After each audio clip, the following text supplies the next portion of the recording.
Good afternoon.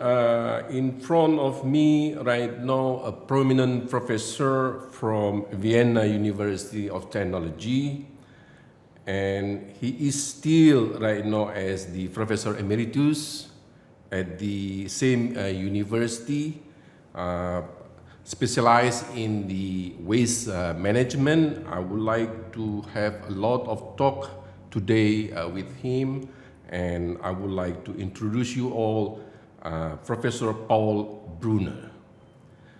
Good afternoon, Professor Paul Brunner. Hello. Thank you very much for coming to Banda Aceh, particularly to Syiah Kuala University. We are really glad that you made it from Vienna to Banda Aceh, even though it is a long flight with time difference, but finally you made it, and we really appreciate your time and your energy for coming to Banda Aceh at Syiah Kuala University. It's my pleasure to be here. Thank you. Thank you very much. And I also listened to what you presented in the last 2 days, particularly with regard to the urban metabolism. And actually, this is a quite new terms for us about the urban metabolism. In case you have some ideas to explain to the audience, so it has become the issue for them, please. Thank you. The issue of the urban metabolism arises from the fact that most people today on the globe live in cities. So the consumption of materials in cities, the stock of materials we build up in cities, and the waste and emissions that flows from the cities become very important from a global point of view. And with this metaphor, urban metabolism, we try to combine different areas of research like consumption, civil engineering, infrastructure, and waste management and resource management. We try to combine all these disciplines into one single issue, which is the urban metabolism. So if we connected the issue with regard to the cities in developing countries, like in Indonesia, do you think this issue is important, or is just important for the developing countries? I think it's important for all countries, because at different state of development of a city, you have different inputs. According to the inputs, you also have different outputs. And during the course of development, you build a stock, because the input is not equal to output, so you build a stock. And this stock, on one hand, is a resource, because you can make use of this concrete, the steel, the glass, everything which is in the stock of the city. It's a resource for the future. So the way you build up this stock today is your future resource. And because you can also look at old cities, at cities of, let's say, affluent countries that built up the stock a long time ago, you see the outflows there today. So you can learn a lot for the new cities in East Asia, how they start to build up their stock now. You can learn about resource consumption, about how to build a clean stock that you can easier use in the future, and also about the emissions, how to build up a stock that in the future your emissions are going to be low and compatible with environmental standards. So I think old cities, new cities, cities at different development stage can profit from this approach of urban metabolism. From what you explained, it's implied that the city already accumulated the stock. Yeah? And in terms of the urban metabolism, do we need to do the calculation starting from the design, or is it after? Because from the urban planning point of view, they are just starting from the design, but they don't count about the urban metabolism during the design? Yes. As we have learned during the past, let's say, 50 years looking into the development of a city, we know now that if you incorporate into the design process metabolic considerations, you can build better cities, better in terms of less energy consumption, less material consumption, more easy recycling of the materials, and less environmental pollution. So I really think that the design step of a city, and it doesn't matter at what stage of development the city is, the design step can profit a lot from urban metabolism thinking. In addition to your book of urban metabolism, you also wrote another book, what you call a material flow analysis. So if you link this material flow analysis to urban metabolism, could you elaborate a bit about this issue? Yes. Material flow analysis is, let's say, just a methodology. You can apply this methodology in all fields. Like in the human metabolism, you can make balance of animals, for food purposes. You can use it in agricultural field or in forestry field, etc. So material flow analysis is just a methodology. And urban metabolism is one field of application. And because the material and energy turnover in cities is by far the biggest turnover of our modern civilization, it makes a lot of sense to apply this methodology right there where the material and energy turnover takes place in cities. Okay, so if we try to apply the material flow analysis to the, let's say, not as a big city, but just only a communal, let's say a communal waste, for example, it is applicable. It's very applicable. And it's a good idea to start with such a smaller entity when you enter the field of urban metabolism. Every city, or let's say every modern city has a water input. Right. And if you have a water input, you have a waste output, a wastewater output. And these are very good examples for material balances, to balance this water input, wastewater output on the mass level, but also on the substance level. Right. Because there is clean water going into the city with very little nutrients, for instance, but there is polluted water coming out of the city with a lot of nutrients like phosphorus and nitrogen. And the art is, of course, to manage this water balance in a way that those single substances like nutrients do not harm the environment. On the opposite, that they contribute to the resource conservation. That's the real art, and you can exercise that on a small level even better than on the big one, because the big one is very complex. So we have a lot of plantation, mostly with regard to the palm oil plantation, and we also have a lot of palm oil industries.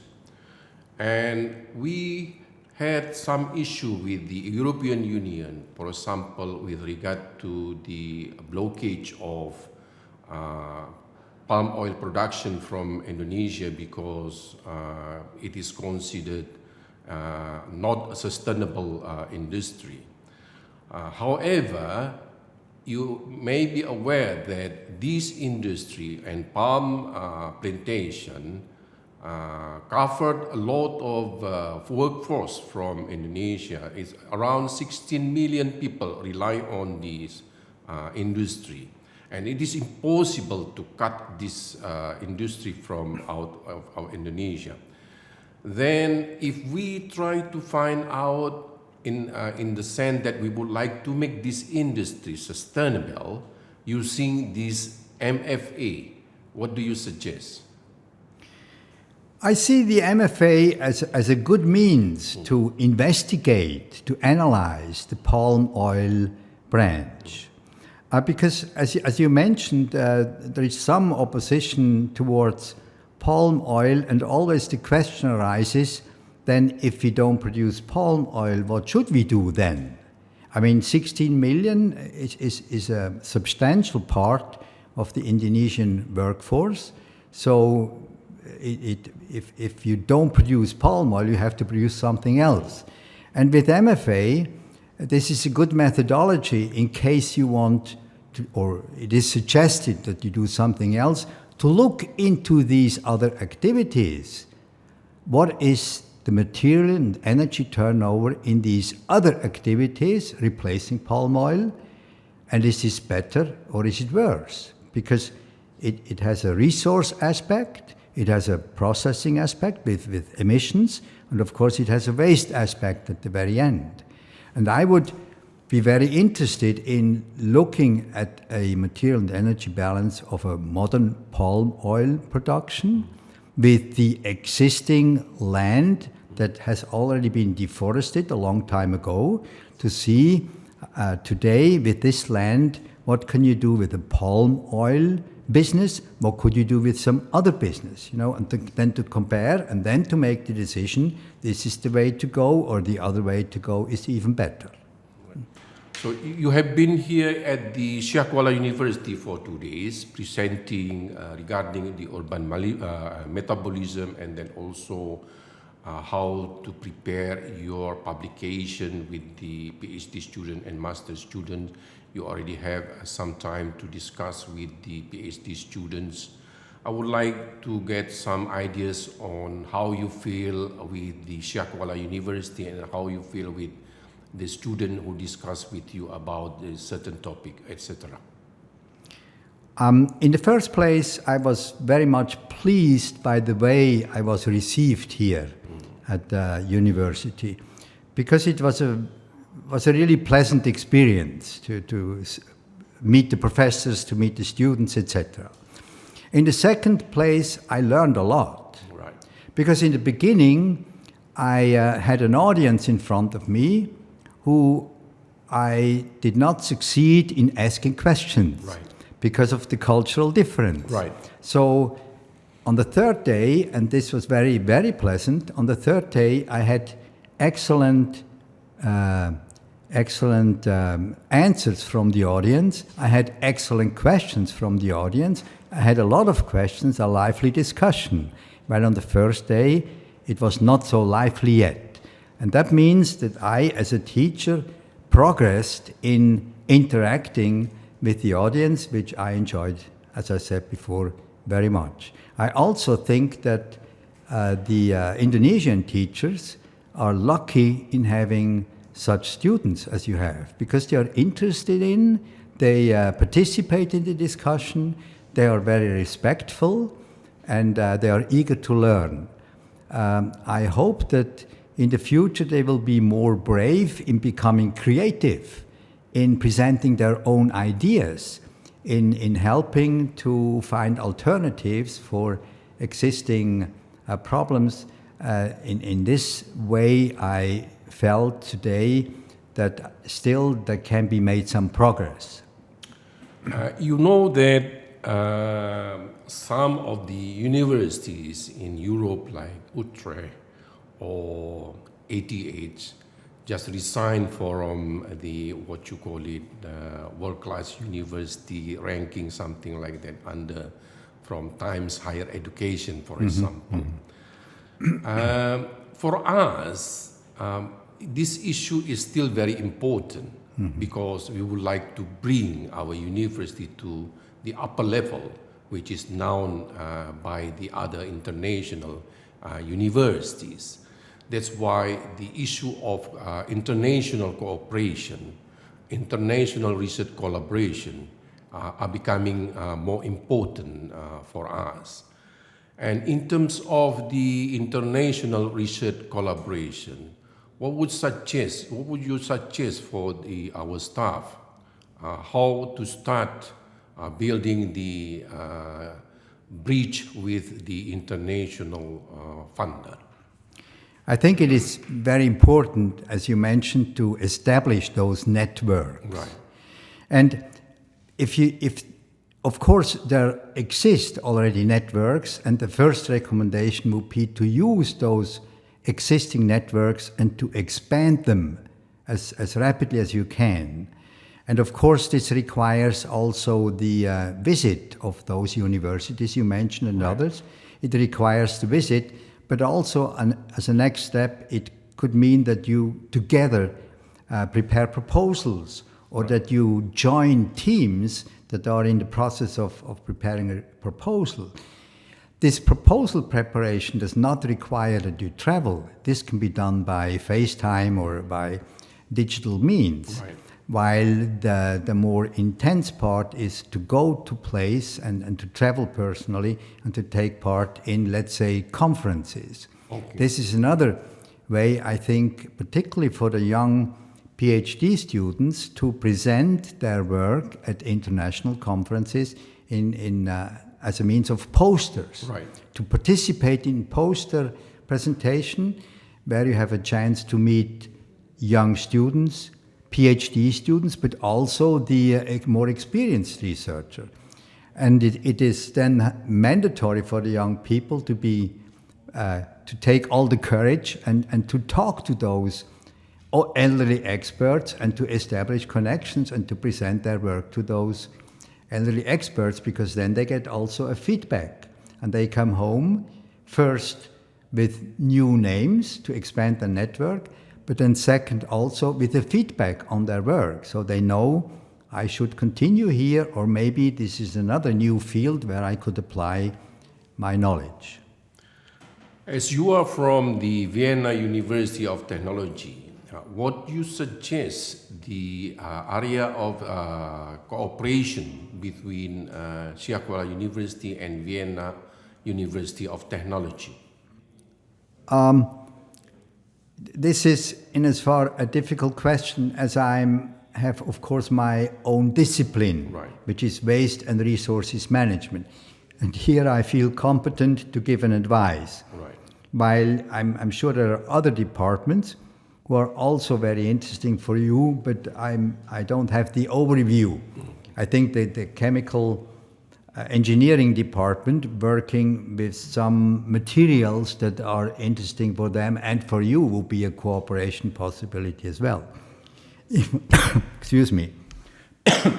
In my field, environmental and resource and waste management, I would recommend to look for a cooperation in the field of wastewater management, which is a broad field from the collection to the treatment to the effluent reuse, etc., wastewater treatment and management, and waste and resources management, which again is a broad field because it comprises resources on one hand, the stock on the other hand, and the effluents from the waste management field. And there are institutes for wastewater, for waste, etc., that your student could go to and learn, and maybe even make a master there. Or there could also be your PhD student or younger assistants that are able to participate in common research projects or European research programs. Vienna University of Technology is one among top universities in Europe. However, it is not well known among youngsters in Aceh particularly. Actually, the university are already listed by the government for those who would like to study in Vienna University. There is scholarship from the government of Indonesia. And I personally would like to give some recommendation for the youngsters from Aceh to study in the Vienna University. If you could give some highlight to attract them to come to Vienna University of Technology, could you do it, please? Okay. In the first place, when you come We call it TU Wien. TU Wien. Technische Universität Wien. Right. If you come to TU Wien, in the first place, you get a good education. Right. You will be a good civil engineer, environmental engineer, or whatever at the end of your education. Right. I think that's a really good point. Second, you have good teachers in general. Your teachers will care for you. You will be treated as not one in a million student, but one in a few students. So this is very nice. Second, University of Technology is situated in the middle of the city. So it's not a campus out there in the boonies, it's in the middle of the city. And as you probably know, Vienna is a very beautiful city. Right.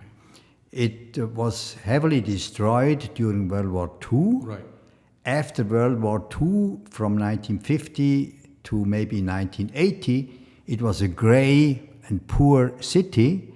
And then all of a sudden, the economic boom resulted in a lot of money available for restoration. And in contrast to other cities, like Zurich, where I'm from originally, it didn't happen that the old buildings were torn down. It happened that the old buildings were restored. Because in the 1990s, people started to realize how valuable those old buildings were. While in Zurich in the 1950s, they destroyed the old buildings because they looked ugly at that time, Vienna kept its old heritage and is a very beautiful city. And there's a third point, which is, of course, the landscape. Vienna is a city of 2 million people, but it's surrounded by a very beautiful landscape, by the Viennese woods, by the river Danube, by the beautiful habitat around the river Danube, and it goes down to Budapest, it goes up into Salzburg. So your possibilities for activities beyond the university are great. And the last, but maybe one of the most important point, we have a lot of Asian students in Vienna, but not at the University of Technology. They are all at the University of Music and Culture, because there they learn how to play the violin, they learn how to become a composer, they will learn how to play piano, etc., etc. Because Vienna and Austria in general is a center of music. Right. It's a global center of classical music, and there you get an excellent education, musical education. So either you are probably a student that wants to combine your civil or environmental engineering with an additional education in music, right, and then you are really in the best place in the world, or you just enjoy music, and then you are also in one of the best points, because we have beautiful operas, very famous opera. We have 2 concert halls, the Musikverein and the Konzerthaus. And we have one of the most famous German-speaking stage, which is the Burgtheater. So from a cultural point of view, if you are interested in culture, then the TU Vienna is one of the best places to go to. Having many years of teaching undergraduate, supervising master and PhD students, so you have a lot of experience with the students. You have already met every kind of the student. What would you like to suggest for the Syiah Kuala University student to excel in their career in the future? Work hard. Yeah. Create your own ideas. Right. Believe in your ideas. I see. Work hard again. Right. And develop your own personality. I see. Apply high moral standards. Right. And I think this will pay out in your life. It will pay out. Okay, thank you very much, Professor Brunner, for your time. I know that this is one of a very valuable advice to our students, and they also know about the Vienna and particularly Vienna University of Technology. We hope that this will encourage them to study overseas, to pursue their master or PhD at the Vienna University of Technology. Thank you very much for your time. Thank you. Thank you for your excellent questions. Thank you very much.